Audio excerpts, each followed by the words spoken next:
Good morning friends, कैसे हैं आप लोग। आई थिंक आप लोगों की पढ़ाई सही चल रही होगी। और आज हम लोग अपनी जो हमारा चैप्टर 9 है उसके लास्ट सेगमेंट पे आ चुके हैं, जिसमें हम लोग इस वीडियो के अंदर क्वेश्चन नंबर 18, 19, 20 और 21 को सॉल्व करेंगे। ठीक है, इससे प्रीवियस वीडियोस आपको पसंद आ रही हैं, आप लोगों को अच्छा लग रहा है, इससे हमें बड़ी खुशी होती है।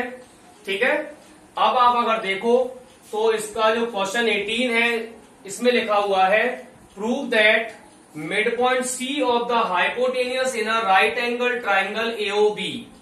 हमारे पास कोई भी एक राइट एंगल ट्राइंगल है, वो है आपका AOB, is situated at equal distance from vertexes O A and B of a triangle.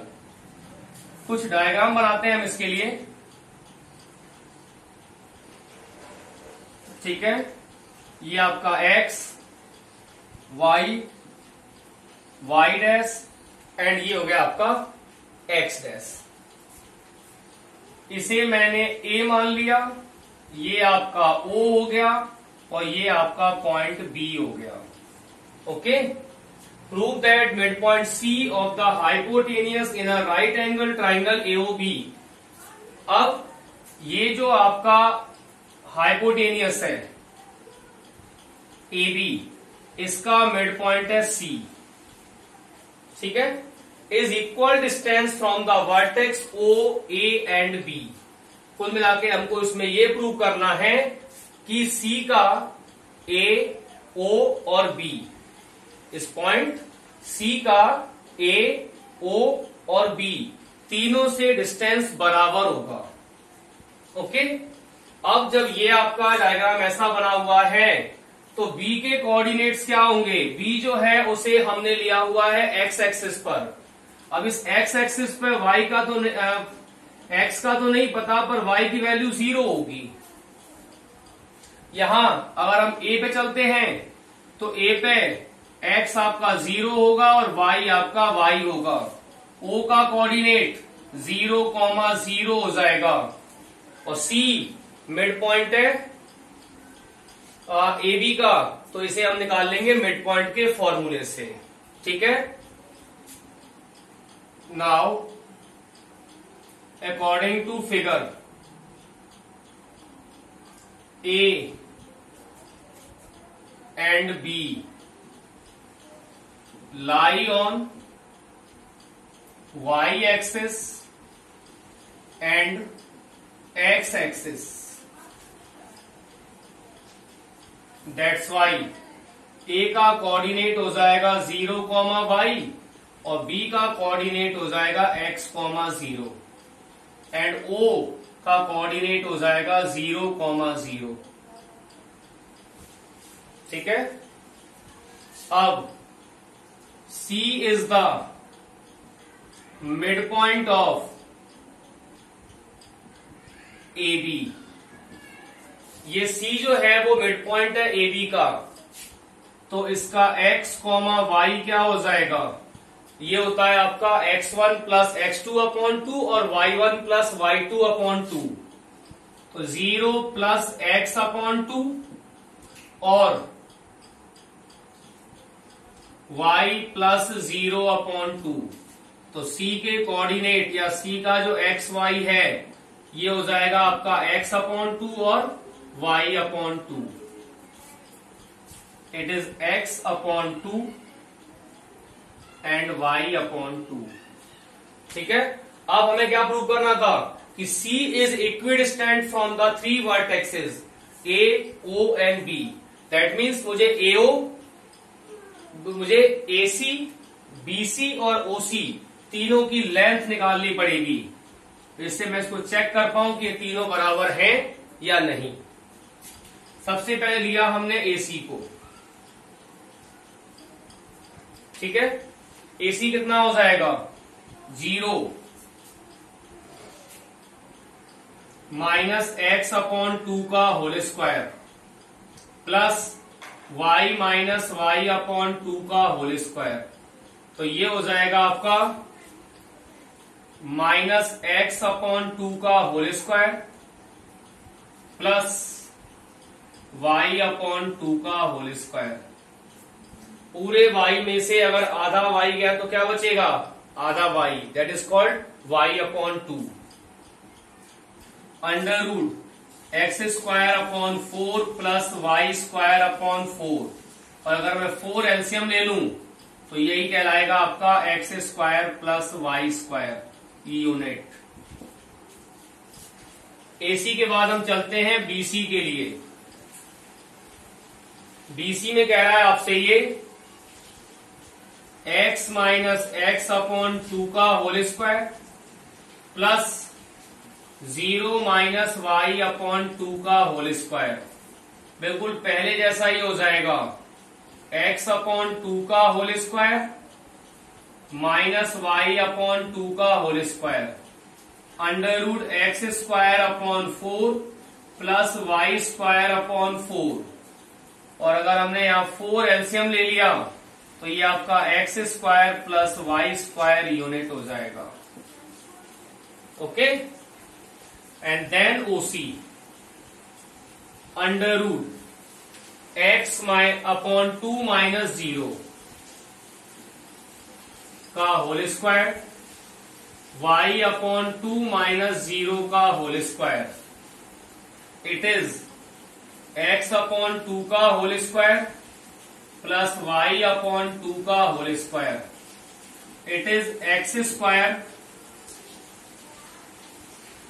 Upon 4 Y square upon 4, तो ये हो जाएगा आपका under root X square plus Y square upon 4 unit. Here AC equals to BC equals to OC. It is true. Okay, सब कुछ वही था। अगर आपको कोई दिक्कत हो तो एक बार आप वीडियो को रिपीट करके देख सकते हो। Pause the video and write the solution.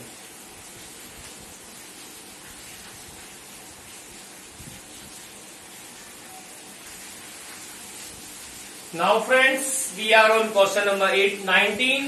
और क्वेश्चन नंबर 19 में कह रहा है आपसे ये find the length of the medians of a triangle whose vertexes are 1, -1, 0, 4 and -5, 3। हमारे पास कोई भी ये ट्राइंगल है जिसमें ये आपका A, ये आपका B और ये आपका C है। A आपका 1, -1, B आपका 0, 4 और C आपका -5, 3 है। ठीक है, अब इस किसी भी ट्राइंगल में 3 मीडियन होते हैं, तो इसने उन तीनों मीडियंस की लेंथ को पूछा है। ठीक है, तो सबसे पहले तो हम निकाल लेते हैं तीनों मिड पॉइंट्स और फिर तीनों की लेंथ निकाल लेंगे, या आप चाहें तो एक एक मीडियन को पहले एक एक मिड पॉइंट को निकालते हैं फिर लेंथ को फाइंड कर लेंगे, जैसा वैसे हो सकता है ये। इन ट्राइंगल एबीसी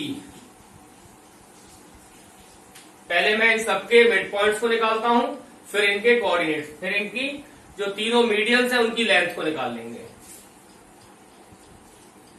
ई और ये आपका एफ। सबसे पहले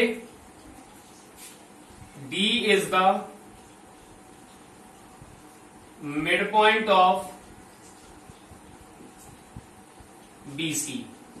अगर D BC का मिड पॉइंट है तो D के एक्स वाई क्या हो जाएंगे? D का एक्स वाई हो जाएगा आपका 0, -5 अपॉन 2 और 4 - 3 अपॉन 2, सॉरी 4 + 3 अपॉन 2, तो ये हो जाएगा आपका D का कोऑर्डिनेट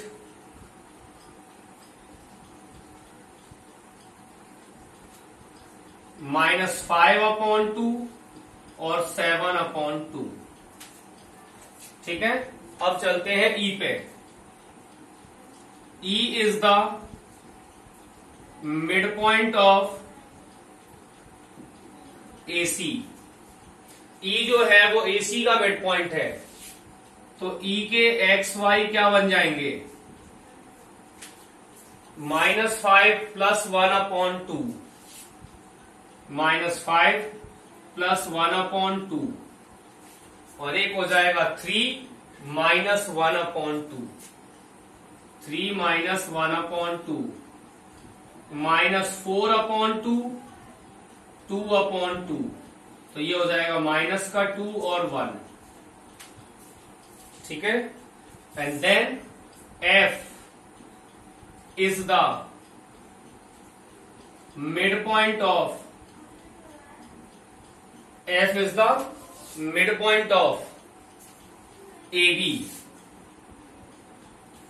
तो F के कोऑर्डिनेट्स क्या हो जाएंगे, ये हो जाएगा आपका 1 + 0/2, 1 + 0/2 और 4 - 1/2, 4 - 1/2, ये हो जाएगा आपका 1/2 और ये हो जाएगा आपका 3/2, P का x, y, ठीक है।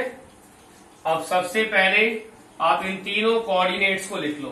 तो D के कोऑर्डिनेट्स क्या थे हमारे पास, -5/2, 7/2, E के कोऑर्डिनेट्स कितने हैं, -2, 1, और F के कोऑर्डिनेट क्या हो गए, ये आपका F है, F के कोऑर्डिनेट्स क्या हो गए, ये हो जाएगा आपका 1/2 और 3/2, ठीक है।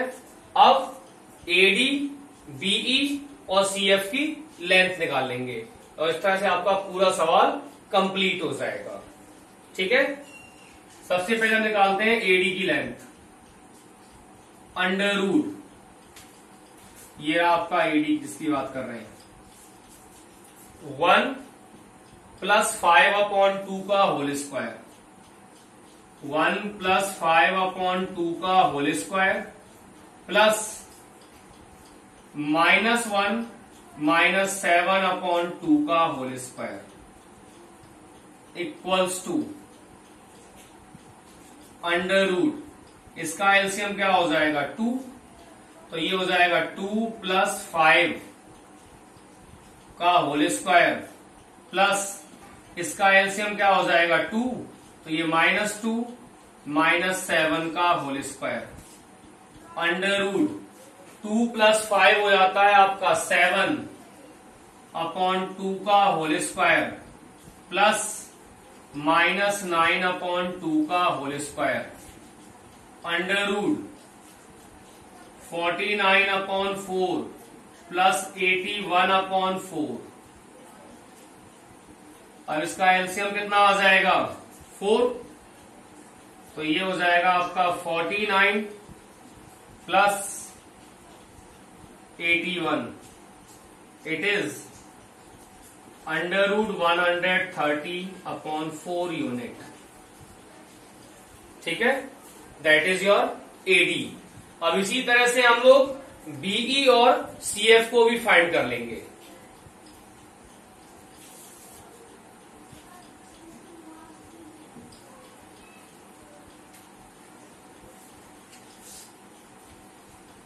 हम चलते हैं अब BE के लिए। अगर हम BE के लिए चलते हैं तो BE कितना हो जाएगा आपका, √2 - 0 का होल स्क्वायर प्लस -2 - 0 का होल स्क्वायर, -2 - 0 का होल स्क्वायर एंड 1 - 4 का होल स्क्वायर, ये हो जाएगा -2 का स्क्वायर और यहां हो जाएगा -3 का स्क्वायर, √4 + 9 √13 यूनिट। और BE के बाद नेक्स्ट आएगा हमारा CF और कोऑर्डिनेट ऑफ CF हो जाएगा आपका √2 1/2 प्लस 5, 1/2 प्लस 5 का whole square plus 3/2 plus 3, 3/2 minus 3 का होल स्क्वायर। तो ये हो जाएगा अब आपका 2, अगर एलसीएम ले तो ये आपका 1 प्लस 10 का होल स्क्वायर हो जाएगा। यहाँ पे 2 आपका एलसीएम, 3 माइनस 6 का होल स्क्वायर हो जाएगा। Under root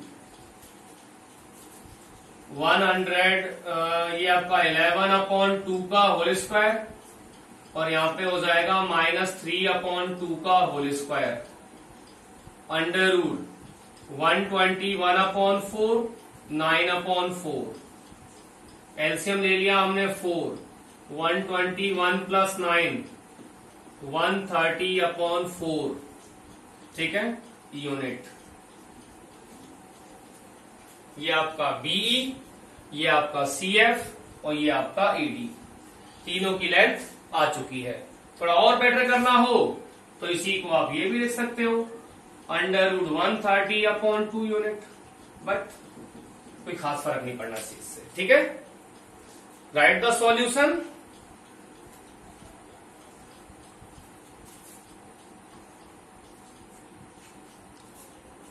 now friends we are on question number 20, okay.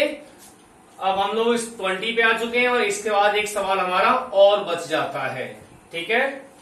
यहां कह रहा है आपसे prove that the mid point of the line segment which joins the point 5, 7 and 3, 9। मेरे पास एक लाइन तो ये है आपका 5, 7 और एक है आपका 3, 9, ठीक है। और एक लाइन है हमारी 10, 11,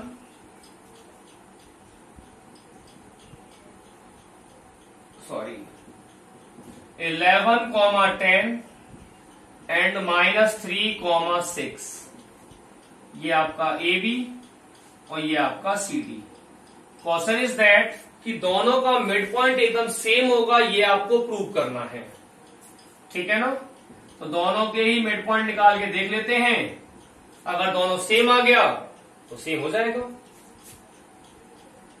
P is the mid point of A B. तो P के कोऑर्डिनेट्स यानी P का एक्स वाई क्या हो जाएगा, 5 प्लस 3/2 और 7 plus 9/2। It is 8/2, 16/2, 4/8। That is the coordinate of P. Q is the midpoint of CD. तो Q का x, y क्या हो जाएगा, 11 minus 3/2, 10 plus 6/2। It is 8/2, 16/2, 4, 8। That is the Q का x, y. Okay? Here P and Q are coincide. P and Q are coincide क्योंकि P का भी coordinate वही है और Q का भी कोऑर्डिनेट वही है। That's why it is proved. Okay, write the solution.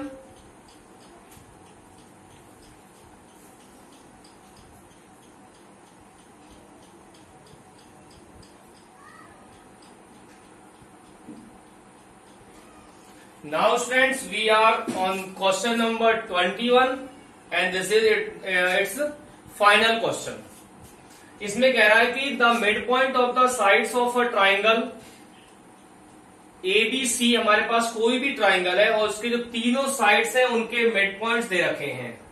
हमने कोई भी ट्राइंगल ले लिया, मान लो इस सवाल के हिसाब से हमारे पास किसी ट्राइंगल की तीनों साइड्स के मिड पॉइंट गिवन है। और हमें इसके तीनों वर्टेक्सेस को फाइंड आउट करना है। हमें इसके तीनों वर्टेक्सेस को फाइंड आउट करना है, ठीक है। अब इससे पहले भी क्वेश्चन आया था, आपको ध्यान हो तो, क्वेश्चन नंबर 19, उसमें हमारे पास ट्राइंगल के वर्टेक्सेस थे, हमने उसके मिड पॉइंट को फाइंड किया था। इसमें हमारे पास मिड पॉइंट्स है, हमें वर्टेक्सेस को फाइंड आउट करना है, ठीक है। अब लेट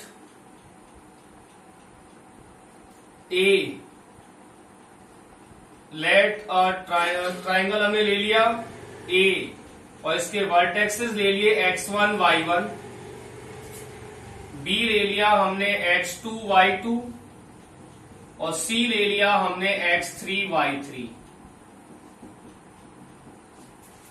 ए का कोऑर्डिनेट हो गया x1 y1, बी का कोऑर्डिनेट हो गया x2 y2, और सी का कोऑर्डिनेट हो गया x3 y3, ठीक है। अब F is the midpoint of AB. F is the midpoint of AB. It is given according to question. अगर F आपके AB का मिड पॉइंट है तो F में आपका X कितना है 2, ये हो जाएगा आपका x1 प्लस x2 अपॉन 2, किसके बराबर हो जाएगा 2 के, and y1 plus y2 upon 2, ये बराबर हो जाएगा आपका -1 के। भाई x1 प्लस x2 अपॉन 2 ही तो ये x आएगा, y1 प्लस y2 अपॉन 2 करके ही तो -1 आएगा अगर हम नॉर्मल निकाल रहे होते तो। अब आप इसे कर दो क्रॉस मल्टीप्लाई, तो ये हो जाएगा x1 plus x2 equals to 4, equation number 1, and y1 plus y2 equals to -2, equation number 2। Similarly D is the midpoint of BC। जब D BC का मिड पॉइंट है तो x2 प्लस x3 अपॉन 2 कितना हो जाएगा 1 के बराबर।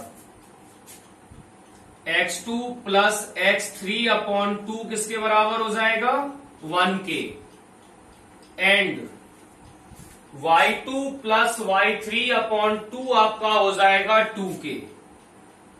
y2 प्लस y3 अपॉन 2 आपका बराबर हो जाएगा 2 के, और अगर इसको हमने क्रॉस मल्टीप्लाई किया तो ये आपका x2 plus x3 equals to 2, equation number 3, and y2 plus y3 equals to 4, equation number 4। अब हम चलते हैं ई पे। E is the midpoints of AC। अगर ये E AC का मिड पॉइंट है तो x1 प्लस x2 अपॉन 2 किसके बराबर हो जाएगा 0 के, x1 प्लस x3 अपॉन 2 किसके बराबर हो जाएगा 0 के, that is 5th, and y1 plus y3 upon 2 आपका इक्वल हो जाएगा -1 के, that is equation number that. Okay, अभी इसको बाद में करेंगे। नाउ क्रॉस मल्टीप्लाई, तो x1 प्लस x3 आपका इक्वल हो जाएगा 0 के, equation 5, and y1 plus y3 आपका बराबर हो जाएगा -2 के, equation number 6। Okay, then by adding equation 1, 3 and 5, अब मैं इक्वेशन 1 को, इक्वेशन 3 को और इक्वेशन 5 को प्लस करने जा रहा हूं। तो ये आपका x1 और x1 हो जाएगा आपका 2x1, x2 और x2 हो जाएगा आपका 2x2, x3 और x3 हो जाएगा आपका 2x3 और इक्वल में हो जाएगा आपका 4 + 2 6 और 0 6 एंड सिमिलरली 2y1, सिमिलरली मैं लिख दो एडिंग इक्वेशन 2, 4 एंड 6, तो ये हो जाएगा आपका 2y1 + 2y2 + 2y3 equals to minus का 2 प्लस का 4 और माइनस का 2, माइनस का 2 और प्लस का 4 हो गया आपका 2 और प्लस का 2 और माइनस का 2 हो गया आपका 0। ठीक, यहां से अगर हम नई इक्वेशन बनाएं या इसमें अगर आप ध्यान से देखो तो 2 कॉमन आ रहा है, क्या बनेगा ये हो जाएगा आपका x1 + x2 + x3 = 3 and y1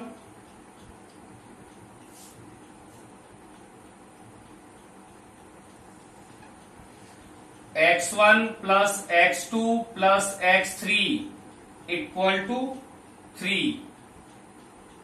क्या किया हमने इस लाइन में, यहां पर हमने 2 कॉमन ले लिया है पूरी ही लाइन में।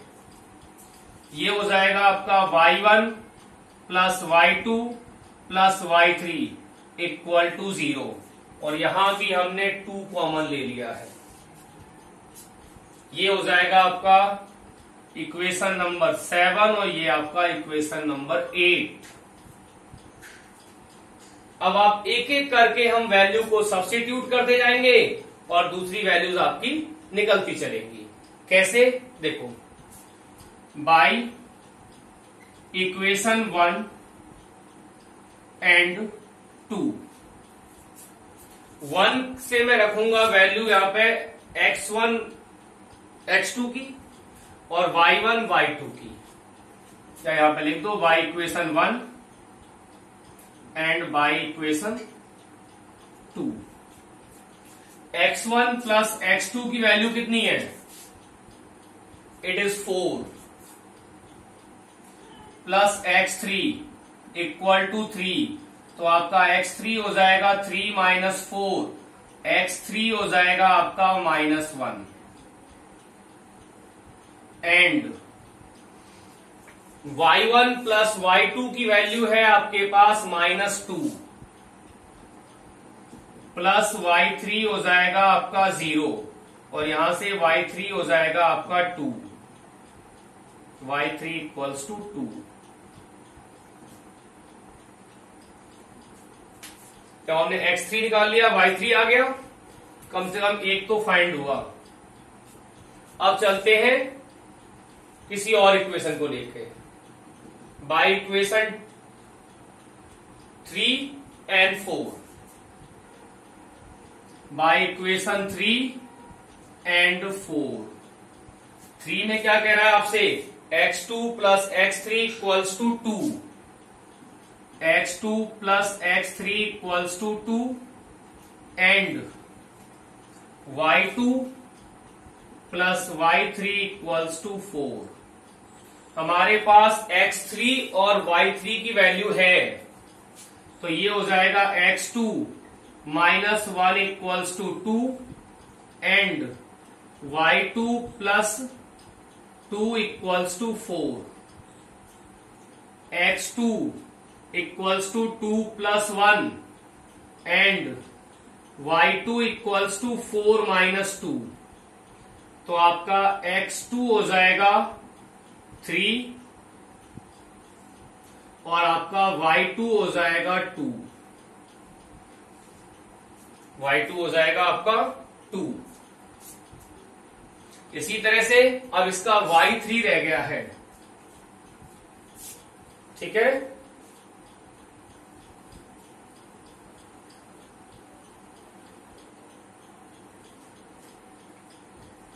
जैसे हमने यहां पे इक्वेशन 3 और 4 को लिया, ऐसे ही आप यहां पे बाई इक्वेशन 5 एंड 6 ले सकते हो आप।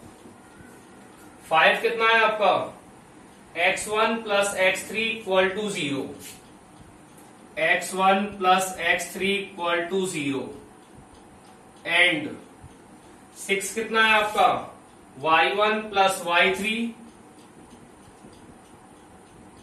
Equals to -2। 3 की वैल्यू हमारे पास अवेलेबल है, x1 -1 इक्वल टू 0, तो x1 हो जाएगा आपका 1,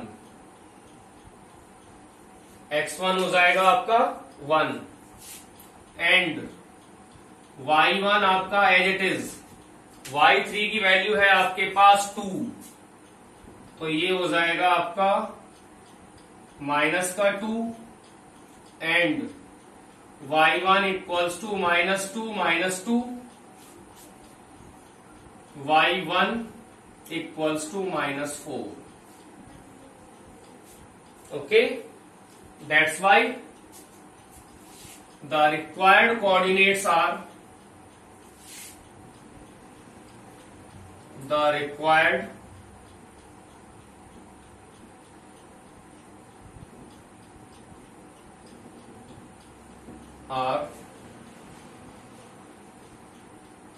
A 1, -4, B 3, 2 and C -1, 2। Okay, ये आपका पूरा हुआ, ठीक है। आपको आई थिंक अगर आप वीडियो बहुत अच्छे से देखोगे, पूरी वीडियोस आप देखोगे तो आपको ये एक्सरसाइज बहुत अच्छे से समझ में आ जाएगी, ठीक है ना। और आपको अगर वीडियो पसंद आए तो उसको लाइक और शेयर जरूर करें, और अगर आपने चैनल को सब्सक्राइब नहीं किया हुआ है तो चैनल को सब्सक्राइब भी करें और बेल आइकन को दबाना ना भूलें।